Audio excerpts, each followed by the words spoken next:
Hello there. How you doing today? How are we? I'm okay. I'm getting through it. Okay. Well, the holidays, obviously, this is an interesting time of year. Are you a holiday person where we just did Halloween, now we go towards Thanksgiving and Christmas and New Year's? Do you like this time of year? Yes, I do. I like I hate the whole commercialization of it all, but I do love I love this time of year as far as weather goes. I love this time of year where some people are in better moods. some people are completely stressed out and that bothers me. But when you get those moments of like that warm and fuzzy, I do like that. And I do Good, like family good. time together. Yeah. Absolutely. But we're Well, in a really transitional time because I always had uh we always I always cooked, we always like had our traditions, and it's just changed so much now. And I realize my little one, she's like me, she doesn't really love Thanksgiving dinner. So I'm still in the throes of trying to figure out new traditions for her and see what we can do. well, are you gonna let her? How are you gonna go about it? Like, it's always interesting because I get older.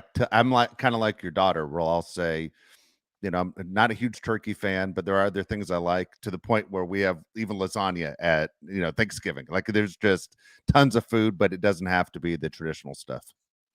Right. I think that I've just been really loosey goosey about it. We've been going to New York for Thanksgiving for a number of years now, Oh, that's and great. I'll cook and we'll do that. My trip to New York this year is just a little bit earlier than Thanksgiving. So we're going to do an early Thanksgiving, but my daughter will do Thanksgiving there. So she doesn't want to do turkey twice. So we'll probably just make like a really good meal Good. and call it a day. And I don't know, when we get back, maybe we'll volunteer or do something like that, cook and then go pass it out. I used to do that all the time when the kids were little. So, you know, let's see. I don't know. We'll play it by ear. Good. Do you Good. guys do the Well, same thing every year? basically, we do the same kind of thing where it's, there was a football game in the morning in the neighborhood. Just a bunch of people show up. Like to relive my glory days where, for some reason, I'm great on Thanksgiving. Then I hurt for about 3 weeks, and then we get together with family, and we have a big family. They're like 50 people show up, so Oh, I see. it's a lot, but it's always nice to catch up. And again, we'll see them again at Christmas time, and it's the end of the year kind of a deal. I'm one of those people that likes the start of I like this weather. I like the holidays. I like that people kind of take a break. And then as we hit into January, it feels like a fresh sheet of paper. You get to start brand new again. I kind of like Yeah. where we're at right now. Absolutely. Good deal. I like it. I like it. Yeah. As my family gets smaller, it just got smaller and smaller and smaller. And now it's just like, I don't know. Friendsgiving sounds good. It does. People do those Friendsgivings. Yeah, Yes. volunteering sounds good. Um, I cooked for many, many years, so I don't mind not. I don't mind taking a break from that. So Good. Good. I just wanted to let everybody know. I wanted to remind everybody that it's Mammo time. I do mine every December. I'm having to go in a little bit early this year. Just remember to get it done, ladies. And besides your yearly, make sure you do self exams at home. It's very important. So, want to get that out of the way because Good. It's sometimes people important. need a little reminder, especially this time of year, that they forgot to make that appointment. So, don't forget to get that done. But we have a great guest today. We have a wonderful guest. I'm so excited. So much to talk about with her. She's lived such a great life.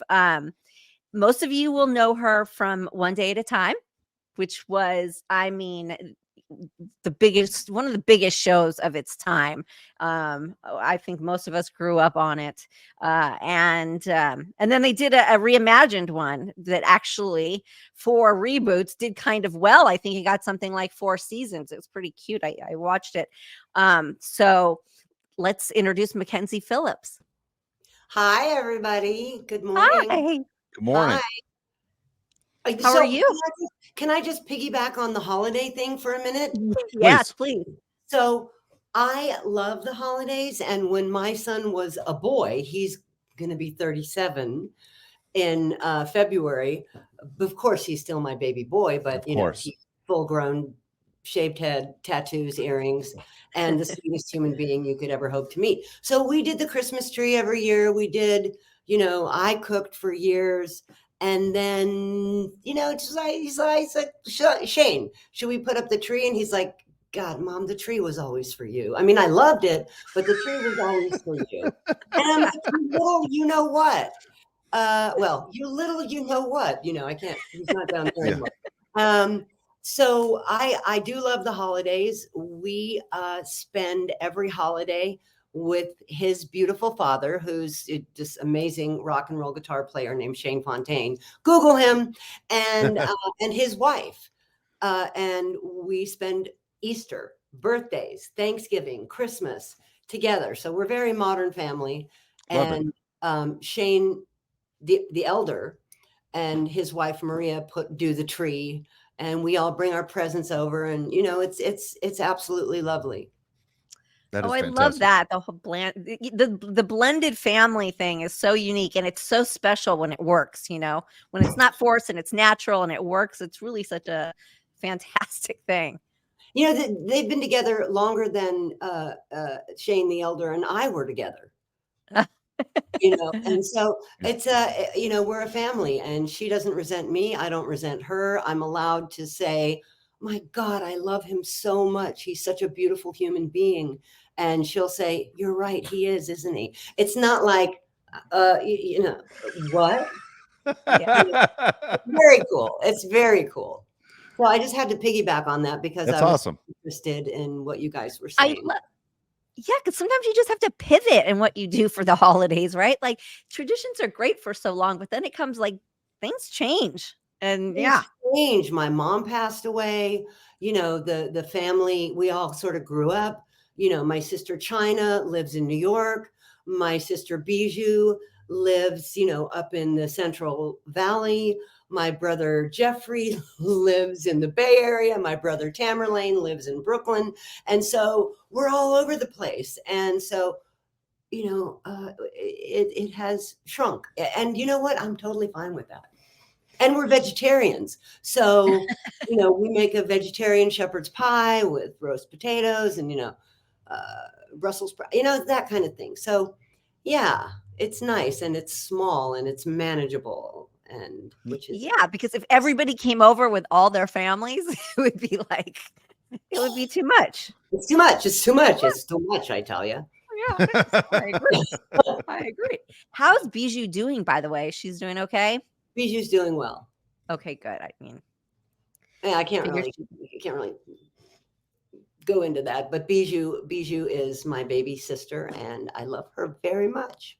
Yeah, my oldest daughter's dad was very good friends with Bijou. Oh, so yeah, that's how I met her, and yeah, she's wonderful. She's such a beautiful being. Yeah, beautiful creature. Well, the whole family, everybody's so talented in their own way in your family. It's kind of amazing. It's weird when there's a gene pool like that, when when like everybody comes out like just so talented. You're like, wait, what just happened here? The weirdest part is that we have one father and 3 different mothers and 5 kids. So that's the interesting thing, is that it was sort of dispersed equally across everybody, but the genes aren't the exact same for each of us. It's wild. It's wild, but didn't you so my girls are have different fathers, but they don't feel like it just feels like family. It doesn't feel like, and they're so much alike. It's crazy. So sometimes it's just being raised together that makes you the same. Do you know what I mean? Does that make sense? Do. We don't, like, if someone says, oh, well, China's only your half sister. I'm like, no, China's my sister. Bijou's my sister. Tam's my brother. My brother and I have the same mother. Bijou and Tamerlane have the same mother, and the cheese stands alone. China is Michelle's daughter. And so, yeah, but we have there's no, oh, you're my half brother. Oh, you're my half sister. Just like you. Yeah, I love that because me too. Yeah, because it is what it is. Okay, I want to talk about the One Day at a Time reimagined because what do you feel about all the reboots? Because this one was done when in the beginning of all of that, and it did kind of well. I mean, it went for 4 seasons. Most of them you see, they come out, they're like a season and then they're gone, or they're a couple seasons, but people are like, feel about it. What was your thought about it?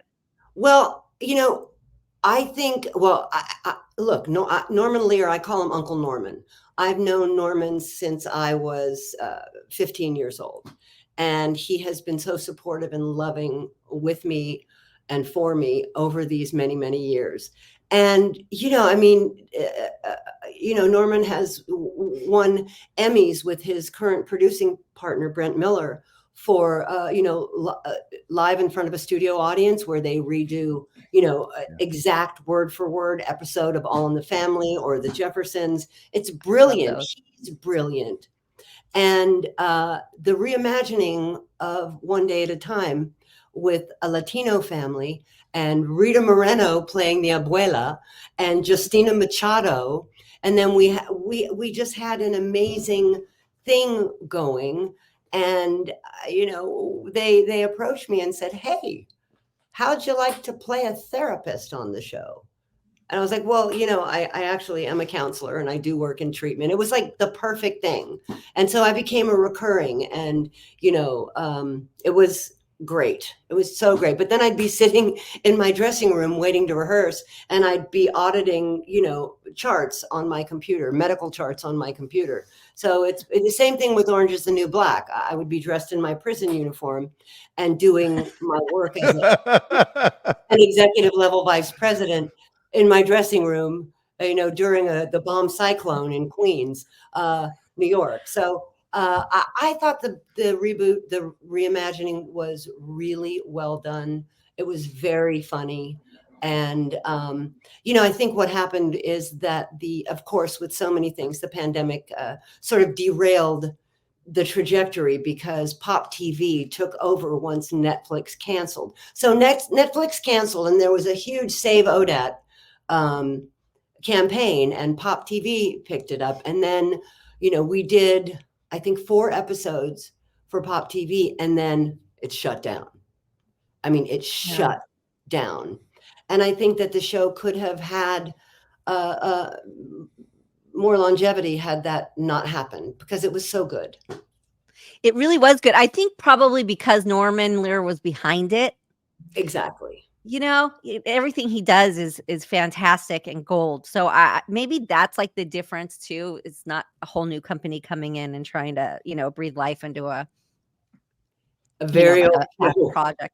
A very old show. A very old show, yeah. But I mean, it's a classic show. The thing is that when One Day at a Time first aired, it was absolutely groundbreaking.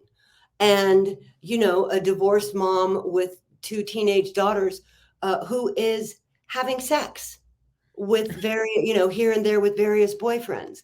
The teenage daughter starts having sex. We push the envelope, and, we would have CBS censors at our run-throughs, and they would say, well, no, you can't say that. No, you can't say that. And Norman would go, do you want the episode? Do you want the episode? Because we'll let go of that, but this is going to get said. I mean, he is just, not only is he an advocate for social justice, and not only has he been an advocate for social justice for over 50 million years, he's an innovator. He's still an innovator, and he changed the landscape of television, and he was so prolific and just, he was incredible. He's still incredible. I went to the 100th birthday celebration that ended up, it aired on ABC, and Valerie Bertinelli and I, she picked me up at my house. We showed up together. We walked the carpet together. We got to visit with Norman. It was great. It's such an incredible honor and legacy to have been in American Graffiti, which was George Lucas's first feature film, full-length feature film that was a theatrical release, and then to work with Norman Lear back in the very beginning of things. It's been very cool. I just said "very" so many times in one sentence that I apologize. I say "like" and so much it's like ridiculous. I'm working on taking "like" out of my vernacular as much as possible, and also literally and basically. I'm working on that. My big one is it drives me crazy. But when I start thinking about, didn't I just say so when I start thinking about it, then I can't talk. Right. Like I get all like all tongue-tied. So what if I break my own rule and say I have to think about everything that's coming out of my mouth as it's coming out. I'm not good at that. That's multitasking. Is that going to happen right now? No. Kidding. No, you're just going to hear a lot of ums. Okay. Cool. So Bonnie Franklin, she directed an episode of Charles in Charge, the show that she was one of my favorite directors to work with. Like she was so much fun when she was on the set, and we didn't have many female directors. I think she was probably one of two female directors we ever had. So it was so amazing to have her and her energy on set. I don't think the men liked it very much, but that's a whole other misogynistic story. Bonnie was a bulldozer with a filthy mouth. She was great and irreverent and funny and energetic. And, when we would sit at table reads on Monday morning for One Day at a Time, she fought for what she felt was right and what she felt, Anne Romano, her character, would say, and how, and these sort of pushing the envelope storylines that we did. And so therefore, Valerie and I felt empowered, and she actually, I almost said literally, she empowered us to speak up and say, well, 70-year-old comedy writers, that's not what a teenager would say in 1976, which, at the time. And so we were allowed to make it our own in a way. But then, of course, we had to stick to the script. But in the process of getting the script to the point where it was ready to be filmed in front of a live audience, we had a lot of input. And let me tell you a quick thing. So you know how scripts, first they come in white, then they come in yellow, then there's pink pages get collated in, then you get to goldenrod. Goldenrod, you're always like, when you get to the color goldenrod, you're like, oh, this episode is in trouble. Every week we would get a new copy of the script, and in the upper left-hand corner, it said Lear polish. So what that meant was that Norman had personally polished that script.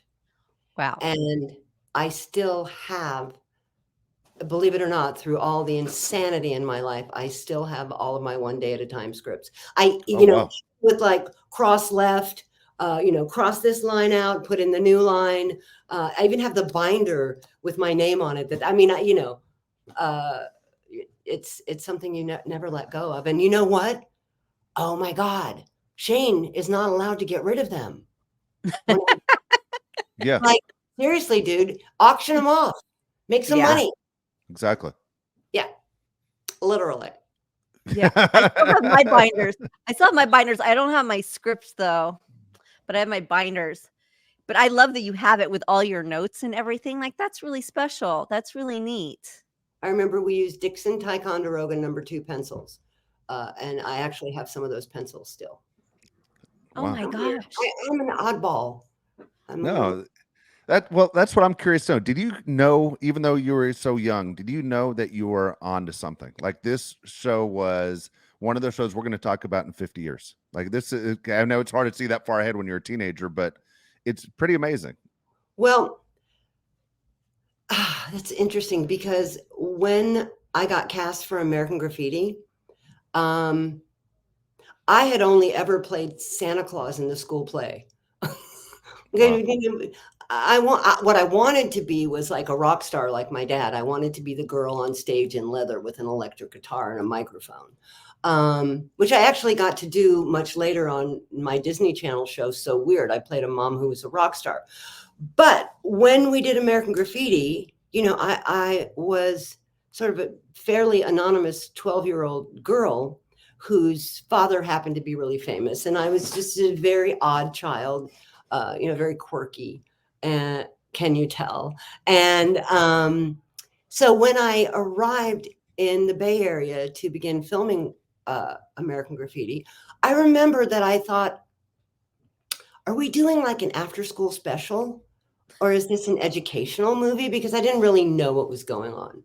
I really didn't know what was going on. And I was the only child on the set, and we filmed from sundown to sunup because the whole movie took place at night. So that's where I learned to drink coffee. And I had no idea. I thought we were doing like, an after school special or maybe a movie of the week. I don't know, but that's what it was at all. Wow. Yeah. And it wasn't that at all. Not one bit. Not one bit. Not one bit. It was crazy. I mean, it was the word we use today. It was a blockbuster. Yeah. Yeah. And how did you always know? You said you played Santa Claus in a play. So at what point did you say you were going to start auditioning, or did things come to you because of your family? Like, how did all that come about? Okay. So I went to Waldorf School. I don't know if anyone's familiar with Waldorf School. It's sort of like a Renaissance education. And in the 5th grade, I was, learning ancient Greek and reading Plato and Tolstoy when I was a very young girl. It's a beautiful style of education. It's sort of like you become a Renaissance person because you can make stained glass, you can dip candles, but you also have a tremendous vocabulary. You understand mythology and art theory and all the different things that are taught at a Waldorf school. And my son, Shane, actually went to and graduated from Waldorf School. And so this was, the early 70s. And yes, there were a lot of, like one of the kids in the band that we put together, his father was the president of Elektra Records. The other kid, his dad was a very high-powered entertainment attorney. Lisa and Wendy from Prince's band went to school there. Lisa was my best friend. We were in the same class. But we put together a band, and we called it Class. My first name is Laura. I've been Mackenzie since just before American Graffiti came out. Everybody calls me Mac, but the band was called Class: Chris, Laura, Adam, and Scott. And really, really good. And we were able to go to the Troubadour on an open mic night, a hoot night, they called it. And of course, I think it was in part due to, having powerful parents. And there happened to be a man there named Fred Roos, who cast, the Godfather movies and all that kind of stuff. And I was the lead singer, and, we were singing songs about eating gold soup and drinking beer, and not that, being in prison, all that kind of stuff. And Fred Roos came up to me and said, "How would you like to audition for a movie?" And my mother was standing behind me, and she said, "Excuse me, sir, she is 12 years old. Back off." And I was like, God, I would love to audition for a movie. That would be so cool. Valley girl for lived in Tarzan. Yeah, got it, pretty obvious. And I auditioned against, 250 girls and got the gig. And Wow. so, like I said, what I really wanted to do was to be the girl with the guitar fronting a band. And I turned out, I rode the train in the direction it was going. The movie came out, the this, the that, the everything. And, so I consider myself not an actor who can sing, not a singer who can act. So I got to do both. I love that. Not necessarily at the same time, but sometimes. Because wait, was Lou Adler a producer on American Graffiti? He was, right? And then he produced. No. Oh, he wasn't. No, Lou Adler was the fifth member of the Mamas and the Papas. He owned Dunhill Records, and he was very close with my dad. I mean, he's Uncle Lou, and he's Uncle Lou. And no, he wasn't involved in American Graffiti, but I thought for some reason I thought he was a producer on it. My bad. Okay, that was God, what was his name? The guy who produced The Godfather. Why can't I think of his name? The Italian guy. No, crap. What? I can't remember his name, but a huge producer. We're all drawing a blank. We're all drawing a blank. I'm gonna find it. Francis Ford Coppola. Gosh, darn it. Jeez. What the hell? Is it Coppola or Coppola? Coppola. Oh, Coppola yeah. Duh. Like, here's my 64-year-old brain going, what was the guy's name again? Here's my morning brain. I'm like, I need another cup of coffee. Oh my God, we're a trio. Yeah, exactly. A fun trio, actually. What was it like, though, in a family that was so talented? Did it feel like it was competition at all? I mean, I kind of relate it to if I had a twin brother, I would feel like I was in competition with him because what if he pushed the envelope and I was like, I can't keep up? I mean, in your family, there was just so much talent. Well, I was born in 1959. Bijou was born in 1980. Oh, yeah. So China is 9 years younger than me. We had different parents. So I grew up in my mother's house with my brother Jeffrey and spent weekends with my dad. And then when I was almost 13, I ran away and lived with my dad. Whoa, things went nuts then. So I don't know that it was really competition because the age differential was, I was the first. Yes, you set the standard. What everyone else, almost everyone else ended up doing. Our brothers are talented in many ways, including musically, but that just wasn't their path. But I don't remember. I remember being absolutely thrilled to the core when China started becoming a successful actress, and when Wilson Phillips burst onto the scene. I was like, way to go, little sister. And when Bijou started, she had her album called I'd Rather Eat Glass, which is like so good. Think Fiona Apple meets a Phillips. It's a very good record. And then, Bully and all the different films that Bijou did. I never felt competitive, and certainly I can't speak for them. Yeah, I think with that age difference, you're just rooting because they feel. I think that's a blessing. Like I'm the OG. Yeah. I'm the OG, and I kind of like that. I don't mind being the OG. I don't even mind being almost 64. I certainly never expected to live this long. So every day's a gift. I love that. Tell us about your healing center, because Mackenzie owns and works with part owner, and works with Breathe Life Healing Center, which is so amazing. I went and checked out the website and everything, and you guys cover so much. Well, after I was arrested for felony possession in 2008, after many years of recovery and then a rather spectacular relapse, I was on my way to a One Day at a Time reunion on the Rachel Ray show, because apparently Rachel Ray was a huge fan of One Day at a Time. It was for her 40th birthday. It was a surprise. They recreated the One Day at a Time set on her set. We were all flying to New York to celebrate with her. Well, I got arrested at the airport for felony possession and, was facing 6 years in prison. And I was whisked off after spending 2 days in jail. Thank you very much. Never want to do that again. although I wasn't, I wasn't in Gen Pop. I know all the terms because I'm so badass. I was in segregation, but so I went to treatment yet again. I came home 4.5 months later, and I looked at my life, and I went, well, gosh, I'm not going to be alive as long as I already have. I was, almost 50, and unless I'm, the anomaly, like Norman Lear. What do I want to do? Do I want to continue to compete? Like, who's had the neck lift? Who's got the boobs?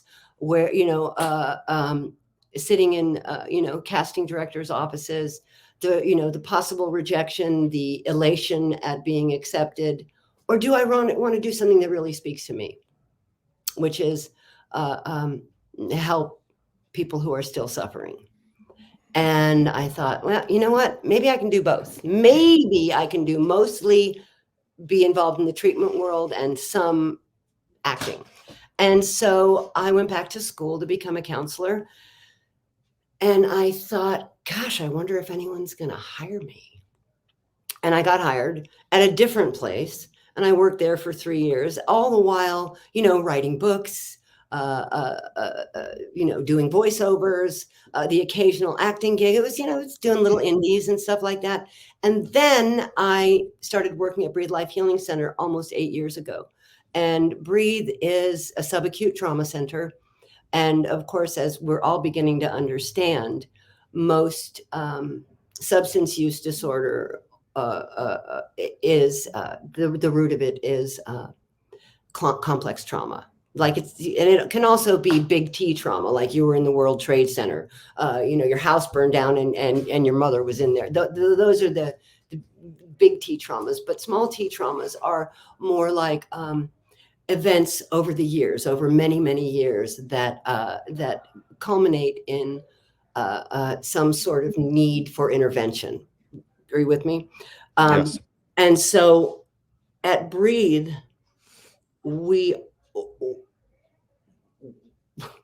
have a therapeutic program which is multidisciplinary. A lot of places say, oh, no, we can craft a program that is specific to the needs of your mother, son, daughter, husband, whomever, and yet they stamp out cookie cutter recoveries. And that's just so deeply distressing and frankly almost unethical. And so we are able to craft a program that can address concurrently an eating disorder, a substance use disorder, and a primary mental health disorder. And it's a beautiful, I landed home when I left the other treatment center. This is my office, this is my home. And then I have when I drive to work in the morning, I live in Sherman Oaks. So when I drive to work in the morning, which isn't so great most of the time because there's a lot of traffic, I say to myself, okay, at the end of this drive, there's a pot of gold, not meaning financial gain. Yes. Meaning a pot of gold. And then when I'm on my way home and the traffic is even worse, I'm like, oh, at the end of this drive, there's another pot of gold. And, not every day is perfect, but I love working at Breathe. I love the work we do. And your listeners, if they're curious, should go to breathelifehealingcenter.com because we do some beautiful work here. Absolutely. I love that. Thank you. Yeah, that's wonderful. So you can be simultaneously treated for different issues, basically. Because I don't think I've heard that before. We talked to a lot of people in recovery and people doing work and all that. But yeah, to address multiple issues at the same time is. Well, look at it this way. Let's say a person has an eating disorder, whether it be bulimia, anorexia, there's some binge eating, whatever it is, with a substance use disorder that goes hand in hand. If you don't treat them at the same time, like say someone goes to an eating disorder treatment center. Now, there are higher levels of care of eating disorder treatment centers, which are for seriously acute people with ED. But if you only treat the eating disorder and not the substance use disorder or the mental health disorder, then one, if you don't treat the substance use disorder is going to come up, which will trigger the eating disorder. Or if you have someone with a substance use disorder who goes untreated for an eating disorder, it's, you know what I'm saying. Yeah. And so treating them concurrently, I think that's the mistake a lot of healthcare providers make, is saying, well, let's deal with your eating disorder first, and then you can go deal with your substance use disorder. That rarely is particularly successful, although there are the anomalies. Yeah, well, it makes sense. Yeah. It makes, when you put it like that, it makes sense, because they're all they're all tied together for sure. It's like wires that are all tangled up that you have to take the time. If you don't want to completely destroy those wires, they have to be untangled in an appropriate fashion and in the appropriate stages, because maybe this wire needs to stay tangled for now, because otherwise you rip open a gaping wound that you don't have enough time to heal it before the treatment episode completes, right? Yeah, that makes sense. Mackenzie, I'm just curious, just because when we started the show before you joined us, we talked about New Year's even, and saying how I'm always I'm an early riser. I was like believing that, today is a new day. You always saying that fresh, clean sheet of paper that you could put anything on. You've lived an amazing life, a very public life as well. And just listening to you talk now, it seems like you're living your best life right now. Is there a time when you look back at your life and everything that you've done and said, those were the best years of my life? Is it now? Was it a certain time that you can pinpoint to go, it didn't get better than that? Well, the 70s were awesome. I mean, they were great. I mean, I have that sort of nostalgia for the 70s because life was so much simpler. I mean, I was, a baby addict and on my way to complete disaster. And yet, the 70s, like, I'm looking out my window. I'm at Melrose and Crescent Heights in this beautiful, therapeutic clinic that we have, where we have a 22-acre campus in Laurel Canyon. And by the way, most of our clients are insurance dependent. Don't think this is a cash pay center where only celebrities come. That's just not it. But I look out this window here, or I drive over the canyon, and I feel like I could almost drive the canyon with my eyes closed, because I lived there in the 70s. I miss the 70s. I loved the 70s, but you can't go back.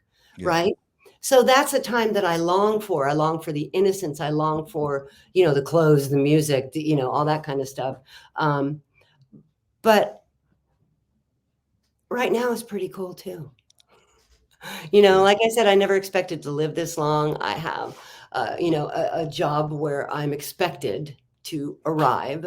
I feel respected, valued, and I've come a long way. I am doing things in this line of work that I never thought I was capable of. I thought I was like a trained monkey, and the only thing I could do was like, "Hey there, Barb, how's it going?" Or be able to learn dialogue and then make people feel when I speak it. But so I do things that I was like, oh no, Matt can never do that. No, that's never going to happen. And I'm tremendously capable, and I had no idea. You don't know until you know. I love that. And it's never, excuse me, it's never too late.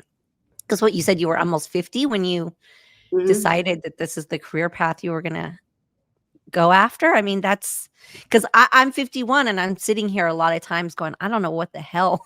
I don't know what I want to do. And I always think it's too late to do stuff. And then you hear stories like this and you're like, you know what? It's actually not too late. You just have to go for it. I know so many people in the child star world who, who hang on to that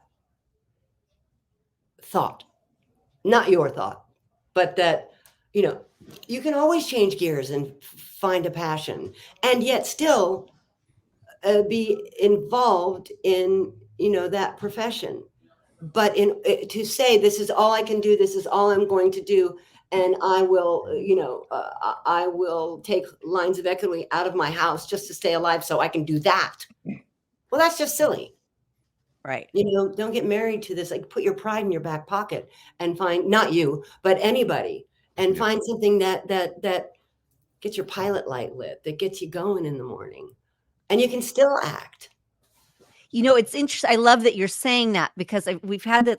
I've been producing a documentary, and we talk a lot about how I think the outside people put the pressure on, like the public. They'll say, like, if you change professions, or you even get into another profession, they want to say, like, because you couldn't get work, or you're a has-been and nobody would hire you. And there is this stigma and this pressure and this, like, falsehood, because it's the only line of work where people will say that. If you're a lawyer and you go, okay, I decided I hate being a lawyer and now I'm a gardener, people will go, oh wow, good for you. But if you're an actor or in the entertainment industry and you decide to explore another passion, you're just like, you failed, you're a failure. And well, then so how come I booked Orange Is the New Black, at almost 60 years old, I'm not trying to be argumentative at all. I'm just saying that, can I swear?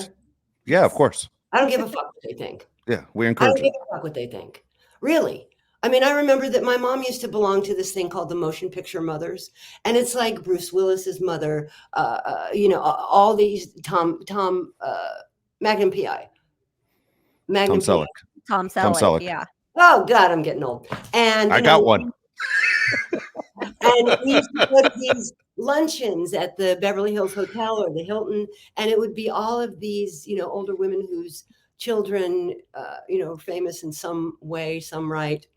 And they would have me get up on stage, and my mom was a member, and da da da da da. And I remember one day, I used to run around following my mom around these events. And this time I was pushing her wheelchair. And a woman came up to me while I was getting my mom a Coke, because my mom was sober too, many years before she died. And this woman in this fancy hat came up to me and she said, "Oh, hello, Mackenzie. So what's your next project?" And I said, "Oh, wow. So something really cool has happened.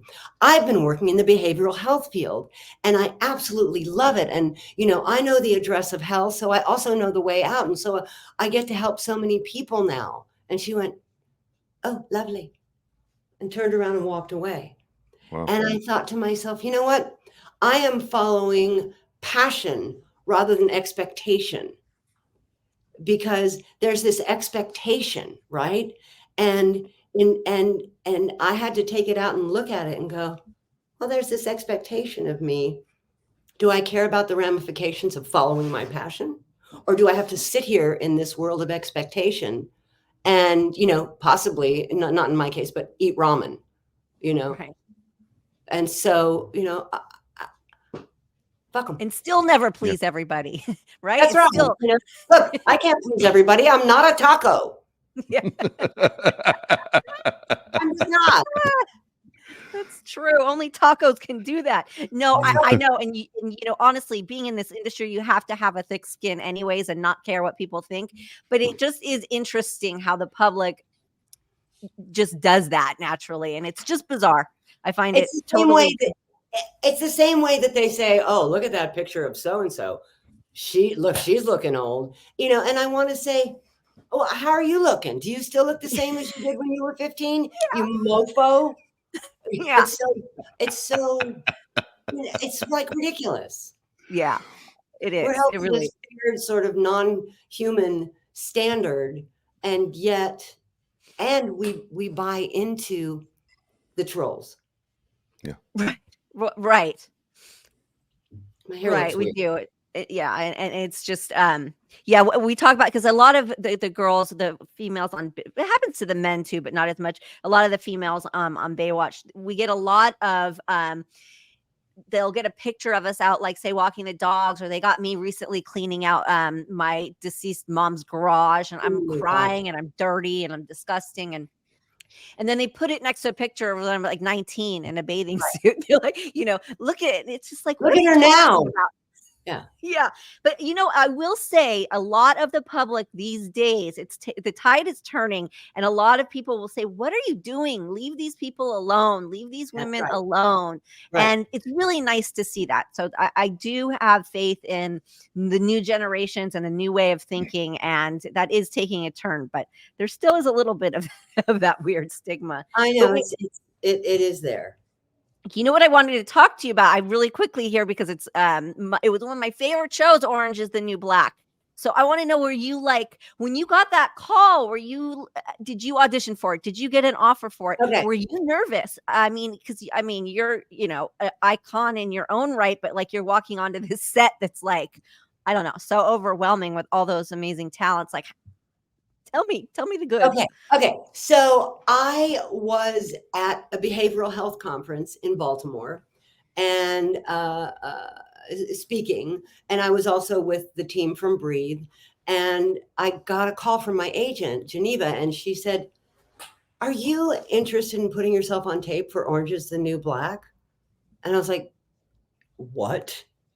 Oh, excuse me, can you say that again?"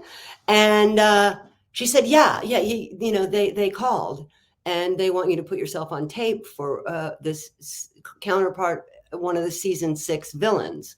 And I was like, well, yeah, of course I want to do that. And so we went to Baltimore. We were on our way to Baltimore. And then at the end of that day, we sat in my hotel room, and the CEO of Breathe, whose name is Deb, was reading the other part. And the chief clinical officer of Breathe, whose name is Kathleen, we're all very close. We're all women around of the same age-ish. And Kathleen was directing. And we were like, in my hotel room, in Linthicum, Maryland. And that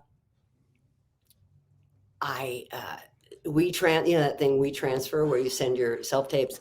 I sent it to my agent. The next day and a half later, I'm waiting in security at BWI, the airport in Baltimore, and I get a call from Geneva. You booked the role. And I'm standing in the security line. And I'm like, what? Are you fucking kidding me? Holy shit. And at the same time, I was doing the One Day at a Time reimagining. And so it was crazy. And I was excited, but I was also like, oh my God, I have to spend 4 months in New York in the winter. Although I lived in Manhattan for years, I lived in the Poconos, I lived in New Jersey, but I went, and and it was so exciting because most of my scenes were with Natasha Leon and Vicky Martinez, and it was just incredible. It was like, I haven't watched it. My stuff on it, I don't watch. Oh, you don't?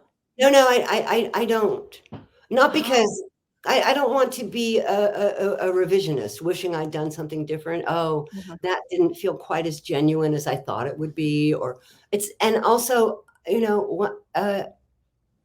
it's done. And but it was so good. It was so good. Thank you. It was really fun. Yeah, Penny Russell, Russell, who played my sister, she was just amazing too. It was really fun. And I have this great impression, of Natasha Leon, because she's like, do you have one of these? Because, it's kind of like, yeah. Anyway. Have you seen her Old Navy commercials? Those, oh my God. She's so funny. Oh my God. She's just fashion. Yeah. And the amazing thing was, my sister, but my bijou has known Natasha for years and years. And the amazing thing with Orange is the New Black, and then I'll stop, is that no matter who you were, there was no makeup. Everyone wore the same prison uniform. Sometimes they'd put makeup on you to make you look worse, which is what they did with me. Not that I'm didn't have to do a lot, but dark circles, the whole kind of thing. It's not like, why does she get to wear that when I have to wear this. No, we're all wearing the same thing, including Natasha and all these other Laverne Cox, all these other tremendously talented women, and that was really cool. That was really cool. Yeah, so I didn't really think about that. It takes a level of stress off, right? It's like why schools do uniforms. Really, it's that it takes a whole layer out. Yeah, because it's like, oh, I mean, maybe some of the women had their prison uniforms tailored to make them look better. I don't know. I just wanted the baggiest thing they had. Just get the baggiest, most just like, whoa thing. Give me the largest size that won't fall off.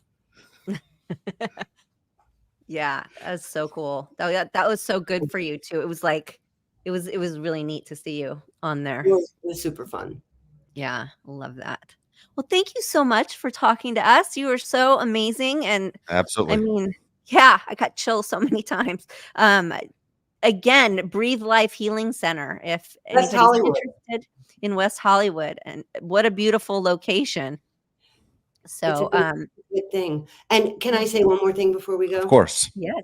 I'm trying so hard not to fangirl, Nicole.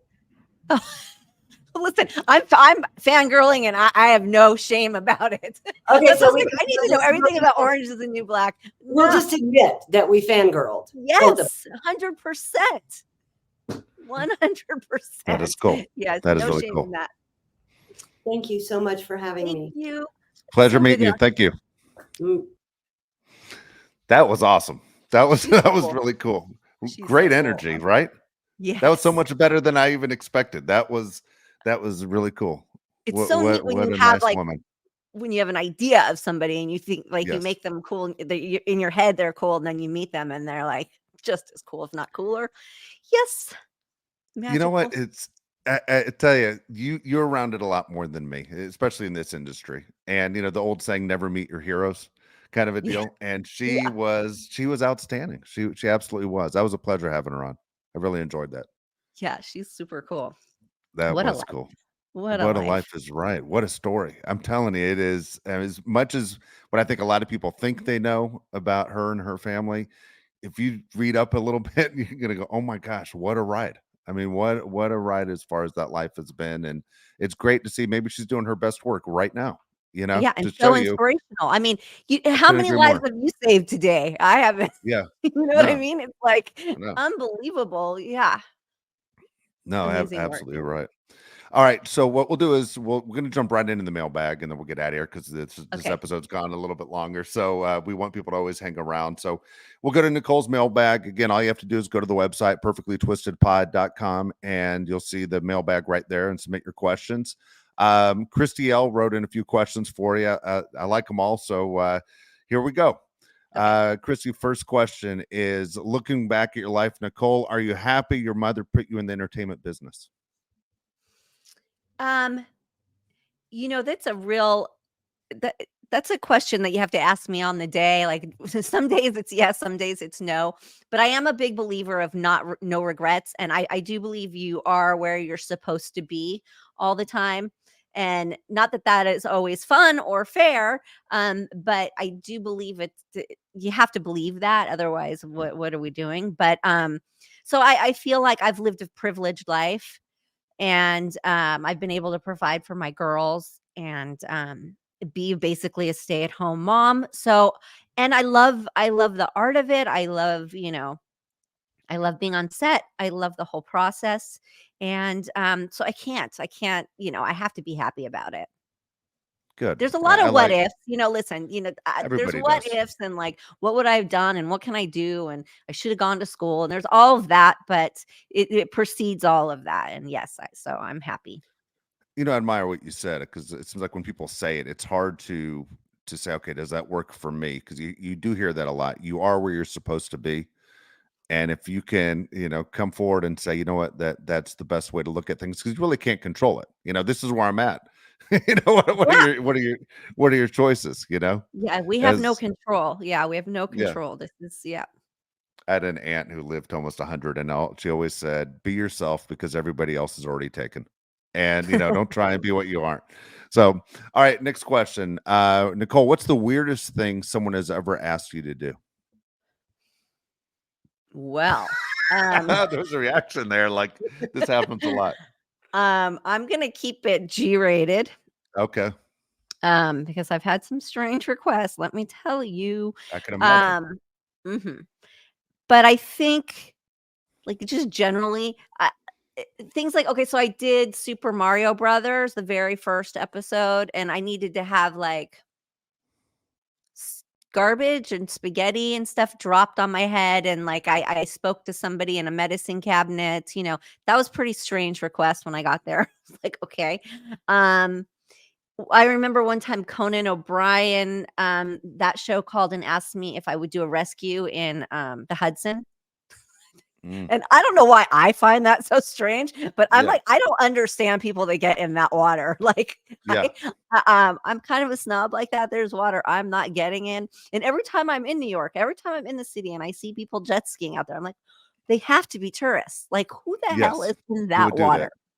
So bizarre. I had to decline that offer, but I thought that one left me baffled. It still baffles me. I'm like, why would they think I would jump in the Hudson? Like, and did they ever get anybody to do it? I don't know. That's weird. What time of the year was it? Just curious when they asked you to do this. I don't know. I don't even care. I don't care. I maybe if it was frozen, that might be better. No, I don't know what time of year it was. I honestly don't, but I just was like, no, sorry. Pass. All right. Professionally, when was the most fun you had in your life? I've said this before, and it's just because it's the truth. When I shot Clan of the Cave Bear in Canada for months and months and months and months, it was so fun. It was like we got there in the winter and we watched the snow melt, and then it was summer, and it was so outdoorsy, and we're taking helicopters to set, and there was just such a huge cast and crew.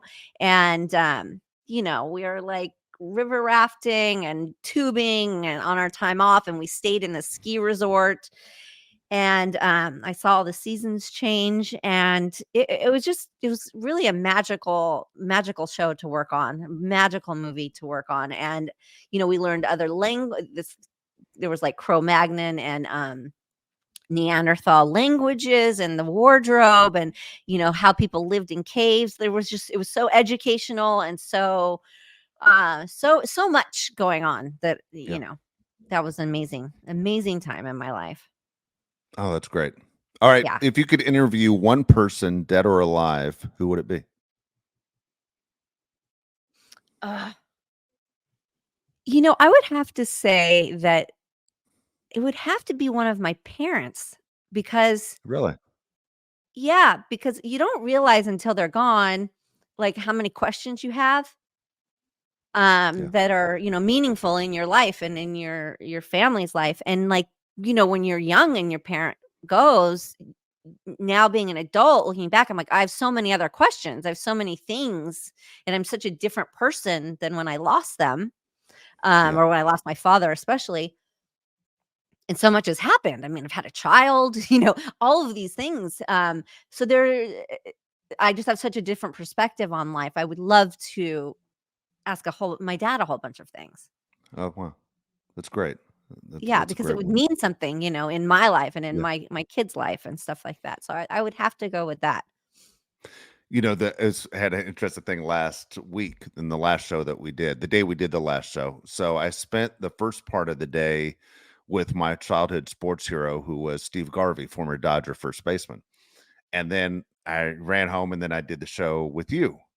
And I didn't even think about it. But so the day ends, and then I get a phone call from my son late at night, and he goes, "Hey, I was just thinking, if you could have told your younger self that you're going to spend the day with Steve Garvey and Nicole Eggert in the same day, would you have believed it?" And I said, "You know what? That is crazy. No, I would never have believed it." And it was wild that, you were my teenage crush, and then Steve Garvey was my childhood hero. And in the same day, within hours, I got to spend the time with both of you. It was wild. Like, you never think stuff like that happens in life, but Life is crazy. It was crazy. I'm glad my son pointed it out to me because I completely missed it. That, you know what, if I could say to my, 16, 17-year-old self that you'd have a day like that, that was interesting. All right, last question. What is your number one turnoff?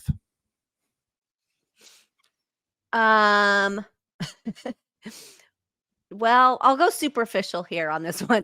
Bad grammar is like, I can't with you. You know what? I've tried to. I know you aren't talking to me, by the way. If you aren't hurt my feelings, but I know I was a lazy texter, and I would say I'm gonna try and fix this because I don't want people to go, this guy doesn't know how to speak. Look at his fucking text. And I was like, well, I don't speak the way I text. And then I said I'm gonna try and be proper, like almost like my fourth grade teachers watching what I'm doing. But yeah, I'm with you. When people can't speak, or you realize what the hell's going on, it makes you think, not that they're dumb, but do I want to have an everyday relationship with this person? Right. And there's just certain things that it is kind of a level of intelligence, especially if you correct them and then they still do it. Yeah, absolutely. For me, that. And then if we're talking about turn off, when like as far as like in a relationship, still bad grammar. But the way somebody runs, and I know this is really weird and this is so superficial, but because I could go on and on about what are turnoffs. I mean, an asshole's a turnoff. People who are selfish are a turnoff. All of these things, but that should be a given. But the quirky thing of Nicole, like if you run funny, that is fun. Yeah. Okay, so that's an interesting question. Interesting thing you said here. So if a girl runs funny, it doesn't bother you. Kind of just laugh and go, that's the way she runs. But if it's a guy, okay, let's say it's the guy that you're interested in, and you're going, here's a guy, he has a great sense of humor, everything about him works out, and then all of a sudden he runs to go chase the frisbee, and you're like, holy shit, like it's a deal breaker, right? It has to be. I mean, I'm with you. There is. I'm definitely having like, bad moments. Or if like they think they're a good dancer, or like they want to dance and they're just weird, like they have no rhythm. Body movements like that can really freak me out. really freak me out. Yeah. Oh my gosh. That's my biggest fear is I know I'm not a good dancer. Never claimed to be, but also I'm a tall guy. So I always felt like people are staring at me. So I'm going to a wedding in a few days, and I'm like, all right, the dancing thing is going to come out. And so, for example, this is why I always screw up in the weddings. The cha-cha slide's going to be played somewhere during that wedding. All right. So I try and hide in the back, and I'm in the back, everybody to the left, everyone to the right. And then next thing you know, I'm in the front because everyone turns around. I'm like, holy shit, I timed this wrong again. I'm in the front. Everyone's looking, and I'm bumping into shoulders into people. And so I made a comment about a week ago. I was talking about you, and we were talking about places you'd go when you were young. So Knott's Berry Farm, remember Cloud9? Yes. Okay. So very much I was always afraid to jump in and dance, and everyone seemed like they went. If you were an LA and Orange County person, you went to Knott's Berry Farm. And someone asked me, they go, what was your move? Like my dance move. I go, my move was against the wall with my arms crossed doing the head nod. I go, I had no move. I was afraid to get out there. 6'3". I felt like people staring at me. So I was so concerned. No, what's funny is I never saw you there either. But literally, I think I looked for you every time. I wonder if Nicole's here. Like, would she do something like this?